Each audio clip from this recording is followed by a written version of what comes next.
আল্লাহ তুমি যেটা আমাকে দিবে এটাকে আটকে রাখার কেউ নেই। আল্লাহ তুমি যেটা আটকে রাখতে চাও, দিতে চাও না, গোটা বিশ্বের সব শক্তি একসাথে মিলেও এটা আমার সামনে হাজির করার ক্ষমতা কারণ। আল্লাহ তোমার সামনে তোমার আনুগত্য ছাড়া অন্য কিছুর কোনো দাম হয় না। এগুলো রাসূল সাল্লাল্লাহু আলাইহি ওয়াসাল্লাম পড়তেন। সকালবেলা পড়তেন আল্লাহুম্মা বিকা আসবাহনা ওয়া বিকা আমসাইনা ওয়া বিকা নাহইয়া ওয়া বিকা নামুতু ওয়া ইলাইকান নুশুর। আবার সন্ধ্যাবেলা পড়তেন আল্লাহুম্মা বিকা আমসাইনা ওয়া বিকা আসবাহনা ওয়া বিকা নাহইয়া ওয়া বিকা নামুতু ওয়া ইলাইকান নুশুর।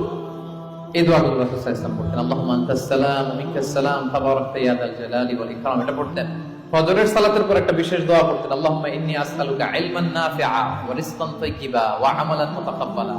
আল্লাহ আপনার কাছে আমি উপকারী জ্ঞান চাই, আল্লাহ আপনার কাছে আমি পবিত্র রিজিক চাই, আল্লাহ আপনার কাছে আমি কবুলযোগ্য আমল চাই।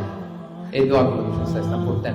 প্রত্যেক ফরজ সালাতের পরে 33 বার সুবহানাল্লাহ, 33 বার আলহামদুলিল্লাহ, 33 বার আল্লাহু আকবার, সবশেষে মিলাতেন এই বলে লা ইলাহা ইল্লাল্লাহ ওয়াহদাহু লা শারীকা লাহু লাহুল মুলকু ওয়া লাহুল হামদু ওয়া হুয়া আলা কুল্লি শাইইন কাদির।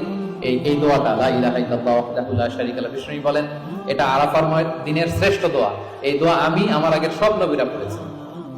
এই দোয়াটা যেন আমরা বেশি বেশি পড়ি। কত দোয়া যে বিষ্ণু সাল্লাল্লাহু আলাইহি ওয়াসাল্লাম করেছেন, প্রতিটা মুহূর্তে আল্লাহ তাআলার জিকির দিয়ে বিষ্ণু সাল্লাল্লাহু আলাইহি ওয়াসাল্লাম তার জিহ্বাকে সিক্ত রাখতেন।